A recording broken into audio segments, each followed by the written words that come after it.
84ರಿಂದ 50 kg ಬಂದೆ. ಆಮೇಲೂ ಸಣ್ಣಗೆ fit ಆಗಿದ್ದೀನಿ. ಅದಕ್ಕೆ ನಾನು ಯೂಸ್ ಮಾಡ್ತಾ ಇರೋದು ಜೀನಿ ಸ್ಲಿಮ್. ಸಣ್ಣ ಆಗಕ್ಕೆ ಜೀನಿ ಸ್ಲಿಮ್ ಯೂಸ್ ಮಾಡದೆ ಹೆಲ್ದಿನೂ ಅದೇ. ನೀವು ಸಣ್ಣ ಆಗ್ಬೇಕಾ?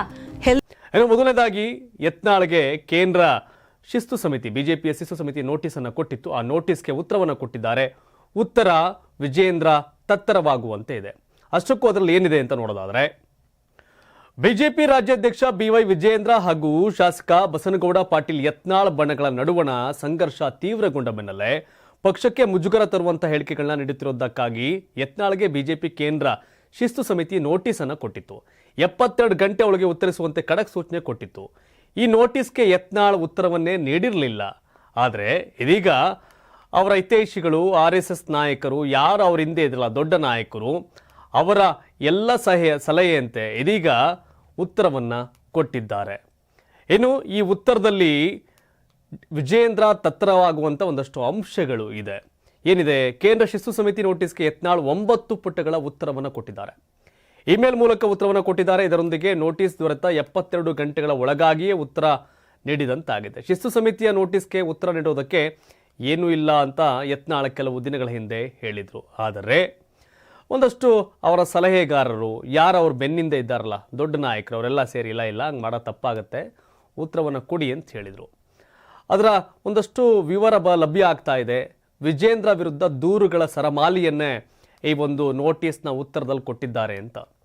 ವಿಜೇಂದ್ರ ಬಿಜೆಪಿ ರಾಜ್ಯಾಧ್ಯಕ್ಷ ಏನು ವಿಜೇಂದ್ರ ಇದ್ದಾರೆ, ಅವ್ರು ಬಣ ಏನು ಮಾಡ್ತಿದ್ದಾರೆ, ಬಣ ರಾಜಕಾರಣ ಏನು ಮಾಡ್ತಿದ್ದಾರೆ, ಜೊತೆಗೆ ನಾನು ಬಣ ರಾಜಕಾರಣ ಮಾಡ್ತಾ ಇಲ್ಲ, ಪಕ್ಷದ ಶಿಸ್ತನ್ನು ನಾನು ಉಲ್ಲಂಘನೆ ಮಾಡಿಲ್ಲ ಅಂತ ಉತ್ತರದಲ್ಲಿ ತಿಳಿಸಿದ್ದಾರೆ. ಜೊತೆಗೆ ಪಕ್ಷದ ಚೌಕಟ್ಟಿನಲ್ಲೇ ವಕ್ಫ್ ವಿರುದ್ಧ ಹೋರಾಟ ಮಾಡಿದ್ದೇನೆ, ತಂಡವಾಗಿ ಹೋರಾಟ ಮಾಡಿ ನಾವು ಯಶಸ್ವಿಯಾಗಿದ್ದೇವೆ.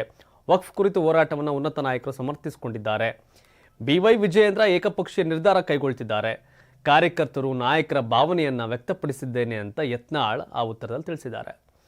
ಏನು, ಶಿಸ್ತು ಸಮಿತಿ ನೋಟಿಸ್ ಬಳಿಕ ಯತ್ನಾಳ್ ಬಣ ಮೌನಕ್ಕೆ ಶರಣಾಗಿತ್ತು. ಕಳೆದ ಕೆಲವು ದಿನಗಳಿಂದ ಬಹಿರಂಗ ಹೇಳಿಕೆಗಳನ್ನ ಕೊಡ್ತಾ ಇರಲಿಲ್ಲ, ಬ್ರೇಕ್ ಬಿದ್ದಿತ್ತು. ಯತ್ನಾಳ್ ಬಣದ ನಾಯಕ ರಮೇಶ್ ಜಾರಕಿಹೊಳಿ ಕೂಡ ಮಾಧ್ಯಮಗಳಿಂದ ಅಂತರ ಕಾಯ್ದುಕೊಂಡಿದ್ರು. ಯತ್ನಾಳ್ ವಿಚಾರದಲ್ಲಿ ಹೈಕಮಾಂಡ್ ಯಾವ ನಿರ್ಧಾರ ತೆಗೆದುಕೊಳ್ಳುತ್ತದೆ ಎಂಬುದನ್ನು ಎಲ್ಲರೂ ಕೂಡ ಕಾಯ್ದು ನೋಡ್ತಾ ಇದ್ರು.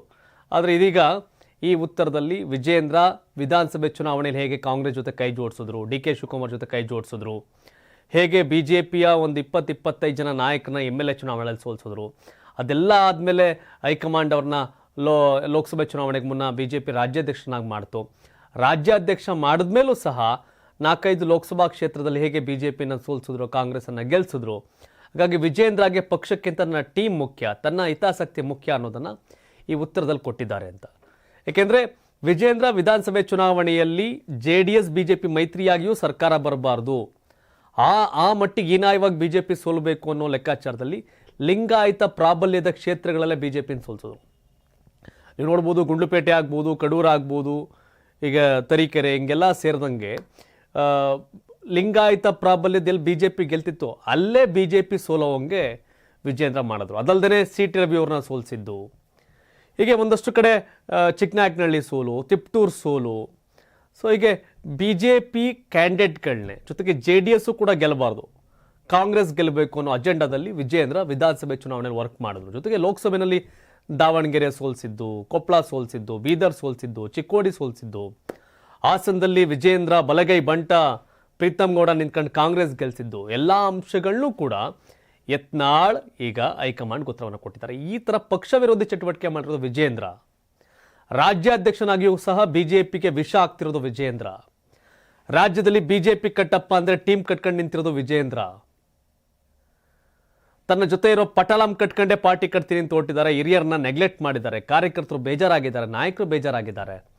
ನಾವು ಪಾರ್ಟಿಗಾಗಿದ್ದೀವಿ, ವಿಜಯೇಂದ್ರ ಟೀಮ್ಗಾಗಿರೋದು, ಪಾರ್ಟಿಗಾಗಲ್ಲ ಅಂತ ವಿಜಯೇಂದ್ರ ವಿರುದ್ಧ ದೊಡ್ಡ ಮಟ್ಟಿಗಿನ, ಜೊತೆಗೆ ಚನ್ನಪಟ್ಟಣ BJP ಕ್ಯಾಂಡಿಡೇಟ್ ಆಗ್ಬೋದಂತ ಯೋಗೇಶ್ವರ್ ಪಾರ್ಟಿ ಬಿಟ್ಟು ಹೋಗೋ ಕಾರಣನೂ ವಿಜಯೇಂದ್ರ. ಹೀಗೆ ಒಂದಷ್ಟು ದೊಡ್ಡ ಪಟ್ಟಿಯನ್ನು ಅದರಲ್ಲಿ ಸಂಕ್ಷಿಪ್ತವಾಗಿ ಬರೆದು ಕಳಿಸಿದ್ದಾರೆ. ಅದು 9 ಪುಟಗಳ ಉತ್ತರನೇ ಕೊಡಲ್ಲ ಅಂತಿದ್ದವರು. ಸಿಂಗಲ್ ಲೈನ್ ಕೊಟ್ಟರೆ ಉದ್ದಟತನ ಅನ್ಬೋದಿತ್ತು. ಬಟ್ 9 ಪುಟಗಳ ಉತ್ತರವನ್ನು ಲೈಕ್ ಪೇಜಲ್ಲಿ ಬರೋ ಥರ ಮೇಲ್ ಮಾಡಿರೋದು ಅಂತಂದರೆ ಎಲ್ಲವನ್ನು ಕೂಡ ತಿಳಿಸಿ ಕಳಿಸಿದ್ದಾರೆ. ವಿಜಯೇಂದ್ರ ಅಧ್ಯಕ್ಷನಾಗಿ ಮುಂದುವರಿಯಲಿಕ್ಕೆ ಫಿಟ್ ಅಲ್ಲ, ಅನ್ಫಿಟ್, ಚೇಂಜ್ ಮಾಡಿ ಅನ್ನೋದನ್ನು ಅಂಶಗಳನ್ನೂ ಸೇರಿಸಿ ಉತ್ತರವನ್ನು ಕೊಟ್ಟಿದ್ದಾರೆ. ಯಾರು ಉತ್ತರ ಕೊಡಿಸಿದ್ದು? ತಟಸ್ಥ ಬಣ, ವಿಜೇಂದ್ರ ಸಿಡುಕ್ತಾರ ಅವ್ರ ಮೇಲೆ ತಟಸ್ಥ ಬಣ ಎಲ್ಲರೂ ಸೇರ್ಕೊಂಡಂಗೆ ಯತ್ನಾಳ್ ಅವರ ಮೂಲಕ ಉತ್ತರವನ್ನು ಕೊಡಿಸಿದ್ದಾರೆ. ತಟಸ್ಥವಾಗಿರೋರು ಯಾರು ಸುಮ್ಮನೆ ಇಲ್ಲ, ಹಂಗೆ ತಟ್ತಾವ್ರಲ್ಲಿ ಯತ್ನಾಳ್ನ, ಕಮಾನ್ ಕರೆಕ್ಟಾಗಿ ಮಾಡ್ತಿದ್ಯಾ ನೀನು ಅಂತ. ಯಾಕೆ ಅಂದರೆ ಒಬ್ಬ ರಾಜ್ಯಾಧ್ಯಕ್ಷ ಆಗಿ ಪಾರ್ಟಿ ಕಟ್ಟಬೇಕಾದಂಥ ವಿಜೇಂದ್ರ ಪಕ್ಷದ ಸಭೆ ಮಾಡೋಕ್ಕೆ ಮತ್ತೊಂದು ಮಾಡೋಕ್ಕೆ ಒಂದಷ್ಟು ನಿರ್ಲಕ್ಷ್ಯ ತೋರಿದ್ದು, ಬರೀ ಅವರು 4-5 ಜನ ಯಾರನ್ನೋ ಕಟ್ಕೊಂಡು ಪಾರ್ಟಿ ಕಟ್ತೀವಿ ಅಂತ ಹೋಗಿದ್ದು, ಹಿರಿಯರನ್ನ ನಿರ್ಲಕ್ಷ್ಯ ಮಾಡಿದ್ದು, ಲೋಕಸಭೆಯಲ್ಲಿ BJPನ ಸೋಲಿಸಿದ್ದು ಒಂದಷ್ಟು ಕಡೆ, ಇವೆಲ್ಲವೂ ಕೂಡ ಸಿಟ್ಟು ಸಡವಿತ್ತು ಎಲ್ರಿಗೂ. ಈಗ ಎಲ್ಲರೂ ತೀರಿಸ್ಕೊಂಡವ್ರೆ. ಬಟ್ ಹೈಕಮಾಂಡ್ ಏನು ಮಾಡುತ್ತೆ, ಈಗ ಶಿಸ್ತು ಸಮಿತಿ ಏನು ಮಾಡುತ್ತೆ ಅಷ್ಟೇ ಆನ್ಸರ್ ಗೊತ್ತು. ಅದ್ರ ಮೇಲೆ ಇನ್ನೂ ಆ್ಯಕ್ಷನ್ ತಗೋಬೇಕು ಅಂದರೆ ತಗೋತಾರೆ. ಬಟ್ ಅದಿಲ್ಲ. ಯಾಕೆಂದರೆ ವಿಜೇಂದ್ರ ಮೇಲೆ ಸುಖ ಸುಮ್ಮನೆ ಏನು ಆರೋಪ ಮಾಡ್ತಿಲ್ವಲ್ಲ ಯತ್ನಾಳ್. ವಿಜೇಂದ್ರ ಮೇಲಿನ ಆರೋಪಗಳು ಈಗಾಗಲೇ ಕಿವಿಗೆ ಬಿದ್ದಿರೋದು ಹೈಕಮಾಂಡಿಗೆ.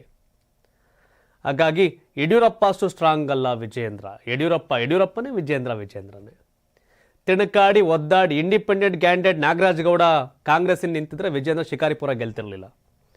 ಸೊ ಹಾಗಾಗಿ ತಾನೇ ಗೆಲ್ಲಲು ಒದ್ದಾಡಿದ ವಿಜೇಂದ್ರನ ಅಧ್ಯಕ್ಷನ ಯಾಕೆ ಮಾಡಿದ್ರಿ ಅನ್ನೋದು ಎಲ್ಲರೂ ಪ್ರಶ್ನೆ. ಜೊತೆಗೆ BJP ಕ್ಯಾಂಡಿಡೇಟ್ಗಳನ್ನ ಸೋಲ್ಸಕ್ಕೆ ನಿಂತ ವಿಜೇಂದ್ರನ ಯಾಕೆ ಅಧ್ಯಕ್ಷನ ಮಾಡಿದ್ರಿ ಅನ್ನೋದೇ ಪ್ರಶ್ನೆ. ಅಧ್ಯಕ್ಷನ ಮಾಡಿದ್ಮೇಲೆ ಲೋಕಸಭೆಯಲ್ಲಿ BJPನ ಸೋಲ್ಸಿದ್ರಲ್ಲ ಅನ್ನೋ ಸಿಟ್ಟು ಎಲ್ರಿಗೂ ಇದೆ. ಆ ಸಿಟ್ಟು ಈಗ ವಿಜೇಂದ್ರ ವಿರುದ್ಧ ಎಲ್ಲ ಕೆಂಡ ಕಾರ್ತಾವ್ರೆ. ನೋಡಬೇಕು ಏನಾಗುತ್ತೆ ಅಂತ. ಉತ್ತರವನ್ನು ಕೊಟ್ಟಿದ್ದಾರೆ, ಏನು ಮಾಡ್ತಾರೆ ನೋಡ್ಬೇಕೀಗ. 84ರಿಂದ 50 kg ಬಂದೆ, ಆಮೇಲೂ ಸಣ್ಣಗೆ ಫಿಟ್ ಆಗಿದ್ದೀನಿ. ಅದಕ್ಕೆ ನಾನು ಯೂಸ್ ಮಾಡ್ತಾ ಇರೋದು ಜೀನಿ ಸ್ಲಿಮ್. ಸಣ್ಣ ಆಗೋಕ್ಕೆ ಜೀನಿ ಸ್ಲಿಮ್ ಯೂಸ್ ಮಾಡಿದೆ, ಹೆಲ್ದಿನೂ ಅದೇ. ನೀವು ಸಣ್ಣ ಆಗಬೇಕಾ, ಹೆಲ್ದಿ ಆಗಬೇಕಾ? ಹಾಗಿದ್ರೆ ಜೀನಿ ಸ್ಲಿಮ್ ಯೂಸ್ ಮಾಡಿ. ಸಣ್ಣ ಆಗೋದಕ್ಕೆ ಯಾವುದೋ ಪ್ರಾಡಕ್ಟ್ ಹೇಳ್ತಾ ಇದ್ದಾಳೆ, ಏನಾದರೂ ಸೈಡ್ ಎಫೆಕ್ಟ್ಸ್ ಇದೆ ಅಂತ ಯೋಚನೆ ಮಾಡ್ತಾ ಇದ್ದೀರಾ? ಖಂಡಿತ ಇಲ್ಲ. ಯಾಕಂದರೆ ಇದು ಕೆಮಿಕಲ್ ಫ್ರೀ. ಸಣ್ಣ ಆಗಬೇಕು ಅಂದರೆ ಜೀನಿ ಸ್ಲಿಮ್ ಯೂಸ್ ಮಾಡಿ. ಹೆಚ್ಚಿನ ಮಾಹಿತಿಗೆ ಕೆಳಗೆ ಡಿಸ್ಪ್ಲೇ ಆಗ್ತಿರೋ ನಂಬರ್ಗೆ ಕಾಲ್ ಮಾಡಿ.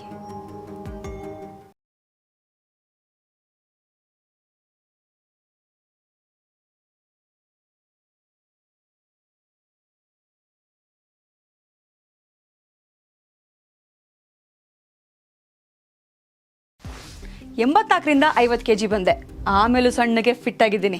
ಅದಕ್ಕೆ ನಾನು ಯೂಸ್ ಮಾಡ್ತಾ ಇರೋದು ಜೀನಿ ಸ್ಲಿಮ್. ಸಣ್ಣ ಆಗೋಕ್ಕೆ ಜೀನಿ ಸ್ಲಿಮ್ ಯೂಸ್ ಮಾಡಿದೆ, ಹೆಲ್ದಿನೂ ಅದೇ. ನೀವು ಸಣ್ಣ ಆಗಬೇಕಾ, ಹೆಲ್ದಿ ಆಗಬೇಕಾ? ಹಾಗಿದ್ರೆ ಜೀನಿ ಸ್ಲಿಮ್ ಯೂಸ್ ಮಾಡಿ.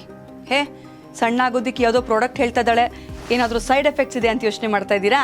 ಖಂಡಿತ ಇಲ್ಲ. ಯಾಕಂದರೆ ಇದು ಕೆಮಿಕಲ್ ಫ್ರೀ. ಸಣ್ಣ ಆಗಬೇಕು ಅಂದರೆ ಜೀನಿ ಸ್ಲಿಮ್ ಯೂಸ್ ಮಾಡಿ. ಹೆಚ್ಚಿನ ಮಾಹಿತಿಗೆ ಕೆಳಗೆ ಡಿಸ್ಪ್ಲೇ ಆಗ್ತಿರೋ ನಂಬರ್ಗೆ ಕಾಲ್ ಮಾಡಿ.